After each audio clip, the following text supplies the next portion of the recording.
भाई आज आपसे एक सवाल पूछना है मैंने। जी पूछें। तो ये भाई, ये पाकिस्तान की रियल एस्टेट को कौन गिरा रहा है और क्यों गिरा रहा है?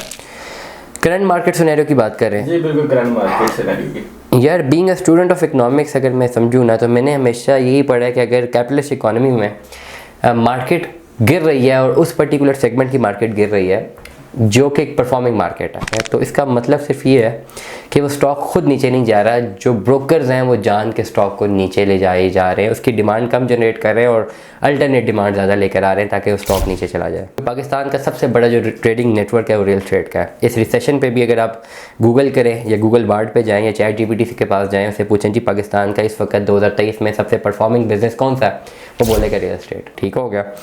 करंटली जो हालात नज़र आ रहे हैं वो यही नज़र आ रहे हैं कि जानबूझकर स्टेक होल्डर्स की जानिब से इसको नीचे दबाया जा रहा है, इतना ज़्यादा नीचे दबाया जा रहा है और फिर बाइंग खुद कर रहे हैं, क्योंकि बाइंग तो हो रही है, हमें नुकसान हो रहा है।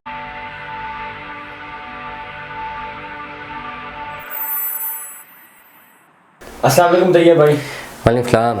तैयब भाई, क्या हाल चाल है? ठीक है, अल्लाह का शुक्र, ठीक ठाक। तैयब भाई आज आपसे एक सवाल पूछना है मैंने। जी पूछें। तैयब भाई, ये पाकिस्तान की रियल एस्टेट को कौन गिरा रहा है और क्यों गिरा रहा है?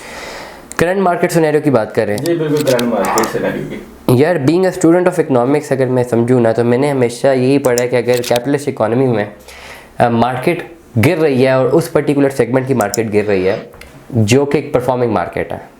लेट अस सपोज मैं एग्जांपल दूंगा, अगर हम लोग जो है स्टॉक मार्केट की बात करते हैं, एक स्टॉक है, कोलगेट का स्टॉक है, परफॉर्मिंग स्टॉक है, सालों से लोग उसमें अपनी इन्वेस्टमेंट कर रहे हैं और एक टाइम के लिए आप देखते जा रहे हैं कि वो कोलगेट का स्टॉक धड़ाधड़ नीचे जा रहा है। तो इसका मतलब सिर्फ ये है कि वो स्टॉक खुद नीचे नहीं जा रहा है, जो ब्रोकर्स हैं वो जान के स्टॉक को नीचे ले जाए जा रहे हैं, उसकी डिमांड कम जनरेट कर रहे हैं और अल्टरनेट डिमांड ज़्यादा लेकर आ रहे हैं ताकि वो स्टॉक नीचे चला जाए। अब इस पर्टिकुलर सिनेरियो को हम ज़रा स्टडी करते हैं रियल एस्टेट में इसलिए क्योंकि पाकिस्तान का सबसे बड़ा जो ट्रेडिंग नेटवर्क है वो रियल एस्टेट का है। इस रिसेशन पे भी अगर आप गूगल करें या गूगल बार्ड पे जाएँ या ChatGPT के पास जाएँ, उससे पूछें जी पाकिस्तान का इस वक्त 2023 में सबसे परफॉर्मिंग बिजनेस कौन सा है, वो बोलेगा रियल एस्टेट। कोई और बिज़नेस है ही नहीं, कभी ये नहीं बोलेगा जी आप इंडस्ट्री का जो बिज़नेस है वो बेहतर है या किसी फैक्ट्री का बिज़नेस बेहतर है ट्रेडिंग का।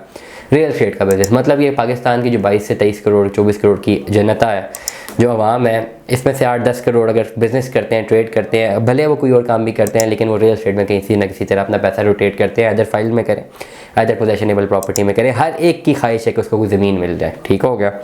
करंटली जो हालात नज़र आ रहे हैं वो यही नज़र आ रहे हैं कि जानबूझकर स्टेक होल्डर्स की जानिब से इसको नीचे दबाया जा रहा है, इतना ज़्यादा नीचे दबाया जा रहा है और फिर बाइंग खुद कर रहे हैं, क्योंकि बाइंग तो हो रही है, कोई ना कोई तो ख़रीद रहा है ना। जब मार्केट बहुत डाउन है तो ख़रीद कौन रहा है? हमेशा डाउन मार्केट में वो ख़रीदता है जिसने बाद में बेचना होता है। याद रखिएगा, इन्वेस्टर ख़रीदता है। स्टॉक मार्केट में अगर कोई स्टॉक नीचे जा रहा हो तो बहुत नीचे जब चला जाए तो कोई एक आध बंदा उसको ख़रीद रहा होता है, एक ब्रोकर ख़रीदता है या एक इन्वेस्टर ख़रीदता है। वो क्यों ख़रीद रहा होता है? स्टॉक में नीचे जा रहा है, वो इसलिए ख़रीदता है क्योंकि उसे पता होता है कि उसने कब ऊपर लेकर आना है। ठीक है, तो ये जो चीज़ें हैं ये बड़ी इंपॉर्टेंट है समझने के लिए उन लोगों को जो कि दिल बर्दाश्ता हुआ। मैं अभी भी मेरी एक ओवरसीज़ पाकिस्तानी है, बड़े अच्छे दोस्त उनसे मेरी बात हुई है, वो कह रहे हैं हम बड़े दिल बर्दाश्ता हुआ में, हमने बेड़ा गर्क कर दी है। पहले DHA में हमने पैसे इन्वेस्ट करके पैसा कमाया था, अब हमने फ़लानी सोसाइटी में कर दिया, हमें नुकसान हो रहा है।